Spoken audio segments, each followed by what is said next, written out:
देखिए अब देखिए ऐसी एक हस्ती को बुलाने जा रहा हूँ, शायद हम लोग कब का ये इंतजार कर रहे थे, इनका सम्मान हम कब करें।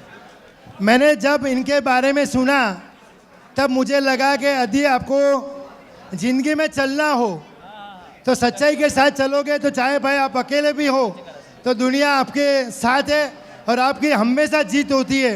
ऐसे सच्चाई के महासागर प्लस राजकीय जगत के जगमगते हुए अनमोल सितारे, मैं भाई श्री कीर्ति आज़ाद जी जो खास इस प्रोग्राम के लिए दिल्ली से पधारे, मैं इनका बहुत दिल से बहुत बहुत आभारी हूँ। और मैं अब वल्लभ भाई कथीरिया से विनती करूँगा भाई कीर्ति आज़ाद जी को श्रीपर से, भाई राजकीय पुरोहित जी से विनती है कृपया इनको माला से सम्मानित करें। राज साहब,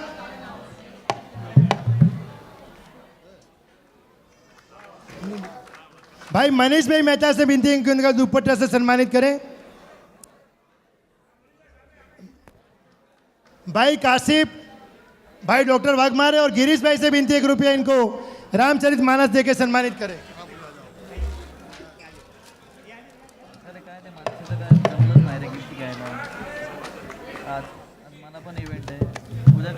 और मैं मेरा बहुत बड़ा गौरव समझता हूं कि आज हम कीर्ति भाई आज़ाद जी को राज रत्न अवार्ड से सम्मानित करें। मैं भरत भाई शाह, मनीष भाई मेहता, काशिफ, राघमारे, अनिल जी, डॉक्टर कथीरिया, गिरीश भी शाह, एसपी आहूजा, सबसे विनती करूंगा कृपया आप कीर्ति आज़ाद जी को अवार्ड से सम्मानित करें। कीर्ति भाई आज़ाद जी को बहुत बहुत शुभकामनाएं।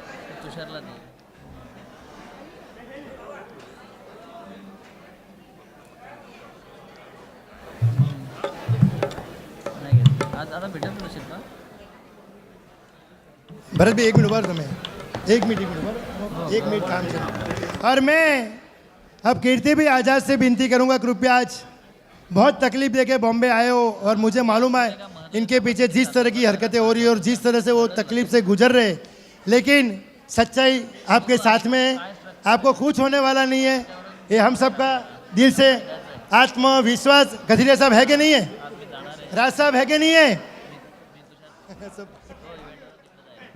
और मैं कीर्ति भाई साहब से विनती करूंगा कृपया आज के अनुरूप दो शब्द कहे, कुछ कहे। मैं हार्दिक भाई का धन्यवाद करता हूं, उन्होंने मुझे यहाँ बुलाया। साथ ही भरत भाई का धन्यवाद और ये पूरी टीम जो मंच पर इस समय उपस्थित है। हमको मालूम नहीं कि हम राजरत्न लेने के काबिल हैं या नहीं, लेकिन लोग कहते हैं कि बूंद बूंद से घड़ा भरता है। आप एक एक बूंद डालेंगे तो वो घड़ा भरेगा।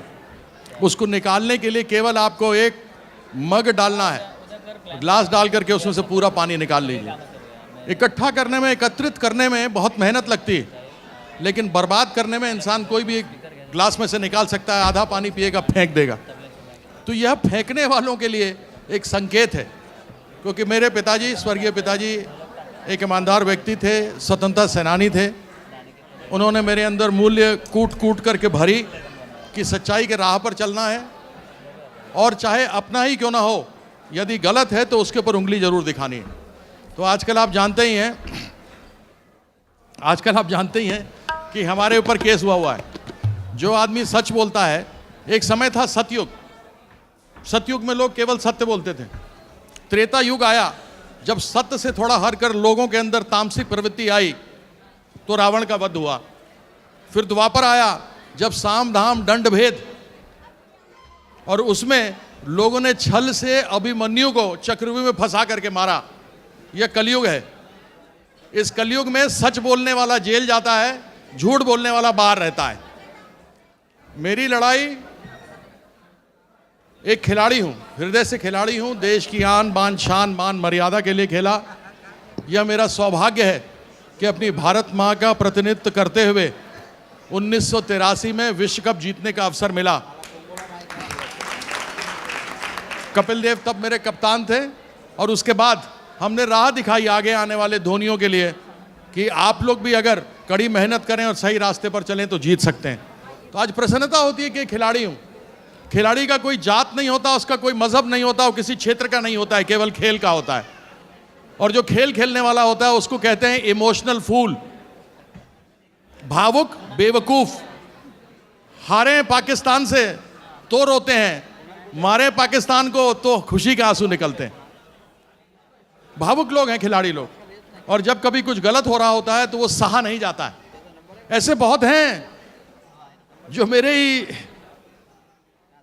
खानदान से आते हैं, यानी क्रिकेट से आते हैं या दूसरे खेलों से आते हैं, जिनको संभवतः पैसे का चाव ज़्यादा, और इस खेल ने जो सब कुछ आपको दिया उसके लिए लड़ना कम भाता है। तो मैं भी देश दुनिया में घूमा, इंग्लैंड को इंग्लैंड में हराया, मज़ा आया, ऑस्ट्रेलिया को ऑस्ट्रेलिया में हराया, मज़ा आया, साउथ अफ्रीका को हराया, श्रीलंका को हराया, वेस्ट इंडीज़ को हराया, सबको हराया, मज़ा आया। लेकिन जो पाकिस्तान को पीटने का मज़ा है वो किसी टीम को पीटने का मज़ा नहीं आया। तो जब कभी भी मुझे कोई भ्रष्टाचारी दिखता है तो मेरे को लगता है ये पाकिस्तानी है, क्योंकि मेरे पास तथ्य हैं। मैं सदैव दिखाता रहा, सदैव कहता रहा, किसी व्यक्तिगत इंसान के ऊपर कोई उंगली नहीं है। Phenomenal incompetence is the word I would like to use.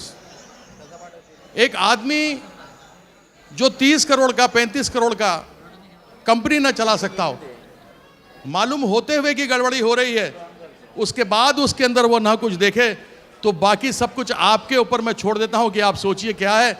लेकिन भरत भाई, मुकेश भाई, आप लोगों ने इतना बढ़िया यहाँ पर कार्यक्रम किया, मुझे बुलाया, मैं आपका धन्यवाद करता हूँ। अगले साल फिर बुलाइएगा तो मैं फिर आऊँगा, जितने साल बुलाइएगा उतने बार आऊँगा। बहुत बहुत धन्यवाद हार्दिक भाई। मैं विलंब से आया, आपको मालूम है आज मुझे कोर्ट के लिए तैयार करना है कागज़, क्योंकि 1 तारीख को रिट पिटिशन बिशन सिंह बेदी, मनिंदर सिंह, आकाश लाल, मदन लाल, हम लोग सबको कोर्ट में डाल रहे हैं। और आज जिस प्रकार से बेइज्जती हुई है कि दिल्ली में जो मैच होना था वो नहीं होने वाला है, इसलिए रिट पिटिशन डालना ज़रूरी है। इस दीमक, यह दीमक ऐसी दीमक है जो अंदर घुस करके, वाइट एंड दीमक बुझते हैं ना, वो दीमक घुस करके खोखला कर दिया अंदर से सब कुछ, इसलिए उसको फिर से ठोक पीट करके सेट करने की ज़रूरत है। इन भ्रष्टाचारियों को छक्का मार के बाउंड्री के बाहर फेंकने की आवश्यकता है, वो करेंगे। तो मैं आप सबका एक बार पुनः सहृदय धन्यवाद करता हूँ कि आप सब मुझे मिले हैं। मैं अकेला ही चला था जानिबे मंजिल मगर, अकेला था मैं अकेला ही चला था जानिबे मंजिल मगर, लोग आते गए कारवां बनता गया। तो मैं एक बार पुनः धन्यवाद करता हूँ। एक चिराग हमने जलाया है, वो चिराग अच्छी लौ रोशनी पकड़े, आग लगे, चिराग देखकर मेरे, बहुत लोग घबरा रहे हैं, चिराग देखकर मेरे मचल रही है हवा, पिछले कुछ दिनों से बड़ी तेज चल रही है हवा, जो बना रहे थे खिस्से मेरे तबाही के, उन्हें खबर नहीं कि रुख बदल रही है हवा। बहुत बहुत धन्यवाद।